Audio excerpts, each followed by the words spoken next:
Hi again, everyone. I'm the Cantankerous Collector. This is episode number 133. My eBay store is Death by Buffalo. Death by Buffalo. I sell a lot of pop culture and comic book related stuff, so check it out if you get a chance. So we're celebrating the 50th anniversary of Jaws this year. NECA has produced these great Hooper and Quint figures that I reviewed in a previous episode. Check those out when you get a chance. Last year, NECA started a new line of figures called Ben Cooper Kids. Now, Ben Cooper was a company in New York that produced Halloween costumes from the late 30s, I think until like the late 80s. These were costumes that a lot of us wore when we were kids. They were the classic plastic like mask with the strand of elastic that would always break, and the costumes were like, it was all one piece. It was vinyl on the top and then nylon for the bottoms and the legs. And you'd be really lucky if those lasted for the Halloween night. When you started wearing them again, just for fun in the days after, they'd always rip. I mean, if the nylon was, you lean over or stretch or something, and it would always rip. The mask would always come undone and stuff. But they're part of pop culture, and they were actually a lot of fun. I wore a few of these back in the early 70s. And in 1972, I was the Frankenstein monster. There's me in all my glory. Look at that. That's 3 years BJ. 3 years before Jaws. Couple months before the Poseidon Adventure came out. Yeah, boy. I was also Spider-Man one year. And I was a Hot Wheels guy one year, but I don't remember which guy I was. But I remember the Hot Wheels logo on the forehead, and I was one of these three guys, probably the first guy on the left.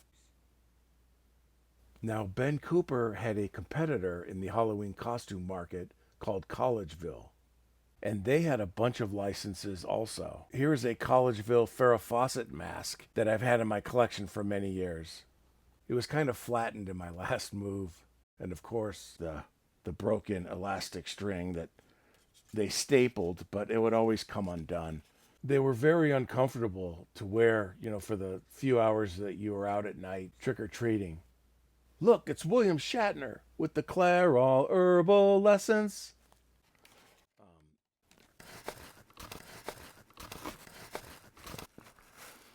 Good morning, Charlie. These didn't last very long unless you took really good care of them. They have little splits on the ends and stuff, but these were fun and, like I said, a huge part of pop culture. So NECA started a line of figures based on some of these old costumes, which mainly included Ben Cooper costumes, but they've also touched on some of the Collegeville costumes.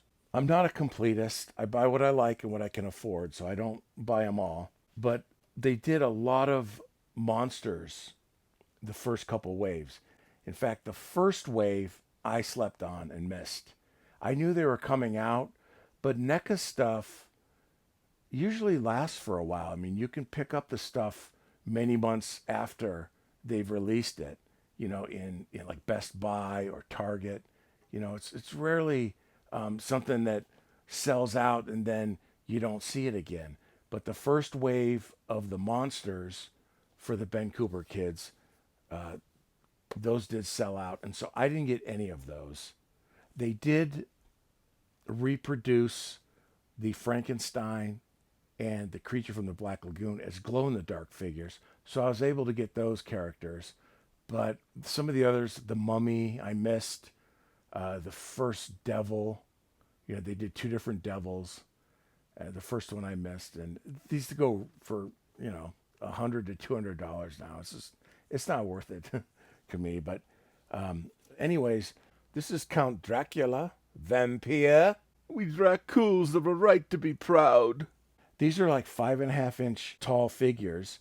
They're kids, so you have boys and girls and different races, and they have the classic costumes, the mask with the vinyl costume, and they're pretty nice reproductions of what was done back then 50 years ago. Some of these are from the 60s and 70s. So, and of course the box has the same type of design that the originals had. The original Ben Cooper costumes, came in a square box, with the window top, so you could see the mask inside.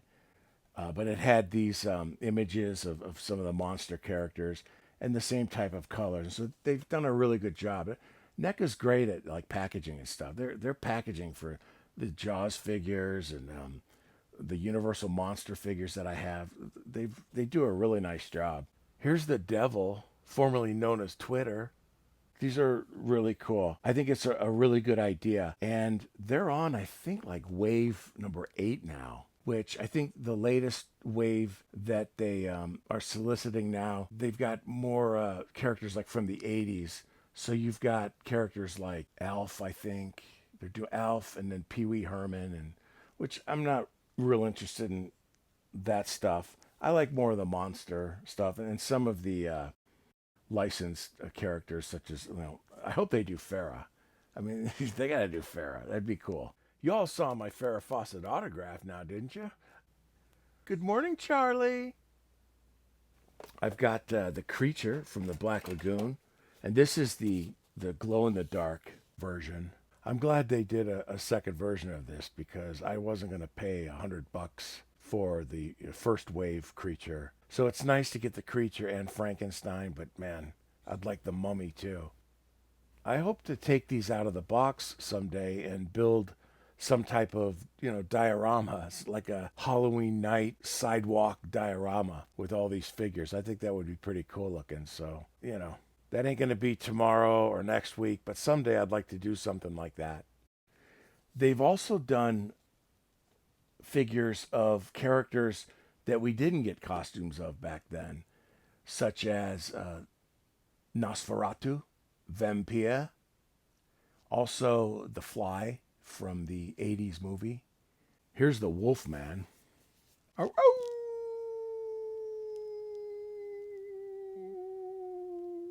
The artwork on many of these costumes sometimes look like a child had drawn it, especially in the case of this Wolfman costume. That was part of the charm of these.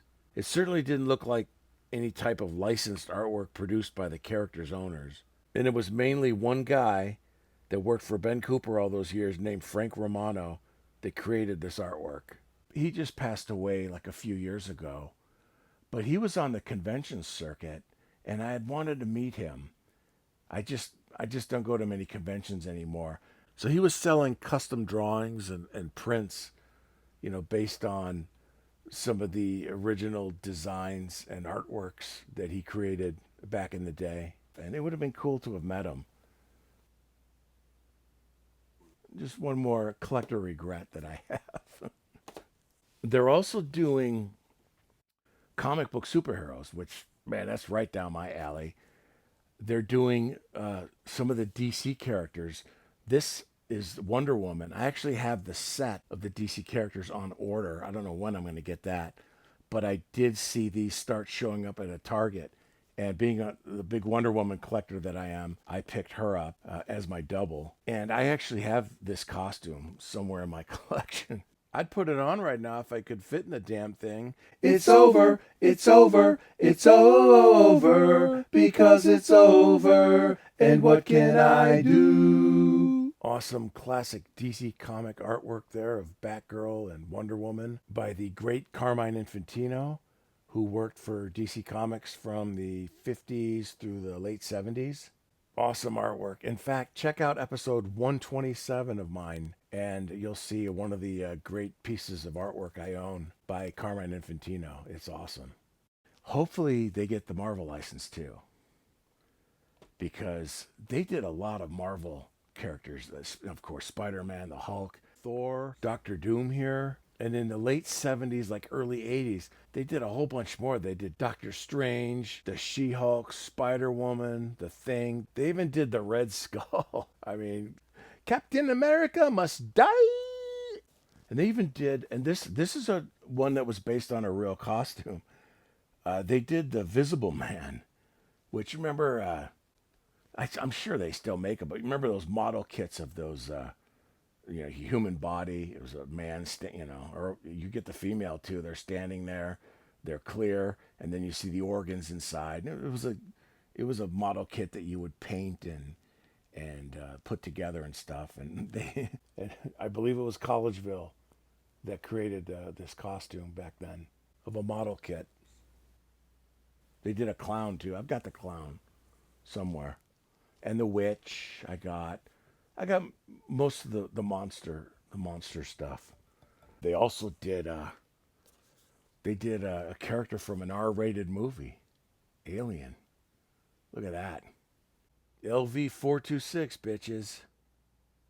It's crazy that, they actually produced Alien stuff back then in '79 based on an R-rated movie that a lot of us kids couldn't go see. I mean, I couldn't go see it. There's no way my parents would have let me go see it. But we got a Ben Cooper costume of the Xenomorph. Here's some more. Here's the Phantom of the Opera, a bitty bitty bopera. Masquerade, it's the women of the night masquerade. It's the women of the night masquerade. It's the women of the night masquerade. It's the women of the night. Now this Frankenstein has a different costume than the one I wore. In fact, I looked online and they actually did several different versions of the monsters, including Frankenstein. I saw at least 3 or 4 different versions released over the years. It'd be cool if they went back and did a Frankenstein figure with the costume I wore, but I doubt they'll do that. They don't care about me and my costume from 1972. Now, when I started seeing these NECA Ben Cooper kids, I immediately thought, oh, I hope NECA gets the license to produce Collegeville costumes also. Because in 1976, 1 year after the release of Jaws, Collegeville released the Jaws Halloween costume. They actually released a Jaws costume. Now, I was not aware of this as a kid. At least I don't remember. But my memory has more holes than the Bonnie and Clyde car. And I wasn't wearing these type of costumes at that time and at that age. But they released a Jaws one, and it's one of the best Jaws collectibles out there. It's a great idea. It's a lot of fun. I have mine in storage. I wish I could have gotten out for this episode, but it's under lock and key right now. And this mask here, which they were all kind of weird and silly. It's certainly different, but it's awesome. This is an awesome Jaws collectible, one of my favorites. This particular mask is from the Jaws 2 Halloween costume that Collegeville made a couple years later. But they used the same mask design for Jaws 2 that they used for Jaws.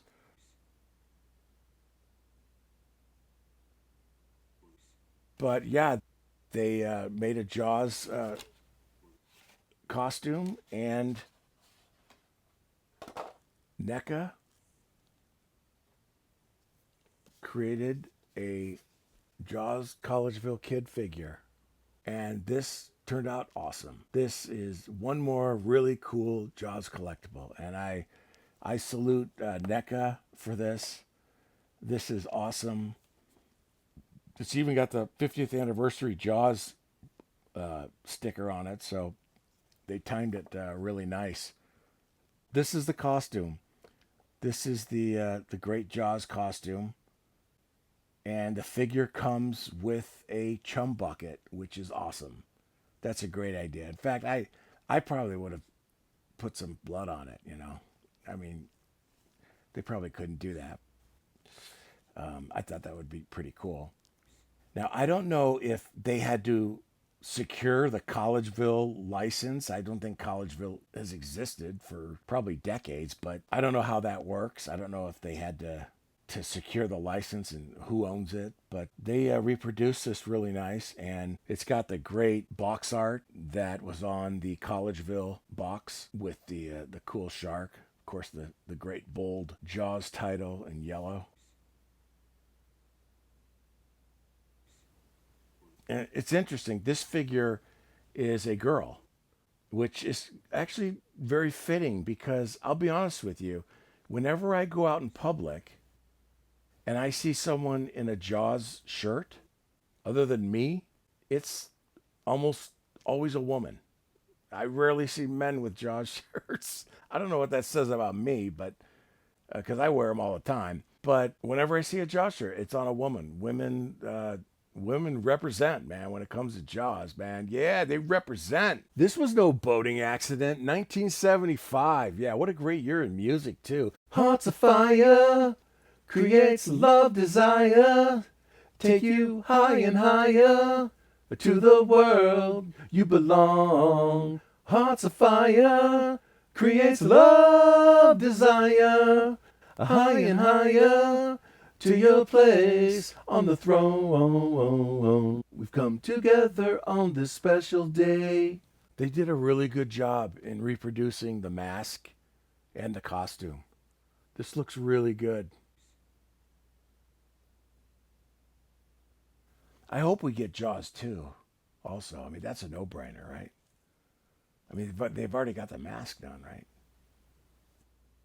Keep that chum line going, Chief. We got 5 good miles on them. Slow ahead.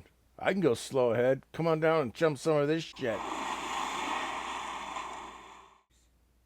But NECA does an incredible job of these and very creative. I salute them. They're a very creative company. So kudos to them. I just remembered growing up back east, we had to wear a jacket over these costumes because it was always so cold or it was raining. It's like, what's the point? All right, that's all I got. Another great collectible for the Jaws collection. I've got another one of these coming because I bought the set. The whole set hasn't come in yet, but the set includes Godzilla and Planet of the Apes. So, I mean, that's awesome. I mean, they're really knocking this line out of the park. So I'm real happy. And I'll probably do a second video review of these as I get more of them. So anyways, that's all I got. Thanks for watching, and I will see you soon.